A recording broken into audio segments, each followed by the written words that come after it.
Okay, Miss Grace. So I'm gonna ask you a few questions just to reflect over your year and how it's gone so far.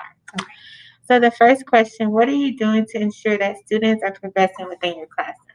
Well, to be sure that students are progressing within the classroom, I am monitoring their independent work and also monitoring their thought process and their, I would say, intake on the CKLA lessons that we're doing through popcorn questions. So we will all get together as a group and we discuss and summarize the section that we're reading or speaking about or doing a lesson on for that day.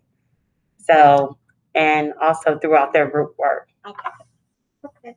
Next question: what are the steps you take to ensure that you have a print-rich, content-based classroom environment?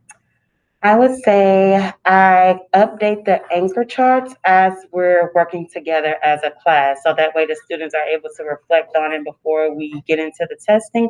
So every anchor chart in the room is reflecting the CKLA lessons that we've done previously for that weekend, making sure we're keeping it in order. That way the students are able to use the content and they have access to the information right in front of them. How would you describe your classroom during your CKLA block? I would describe the classroom during CKLA as oriented, open, and engaging. And I would say oriented because it's like our classroom is like a family. They respect each other. Most of the time, I can't say they don't raise their hands, but they're not raising their hand, but they're still respecting their classmates and their peers and allowing everyone to answer, and also open because we are speaking out loud during most of the CKLA lessons, so that way we can they're able to just ask me questions as we're going through, so that way they'll get I'm assuring that they're getting the lesson. Okay. How is the progression of your verse lessons going?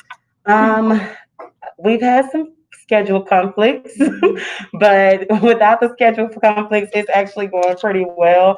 I'm staying organized with that by I actually provided each of the students with a folder for each group, and that way we can keep up with exactly where we are in the lesson for each one of those groups since they are all in different classes. Okay. Well, thank you, Miss Grace.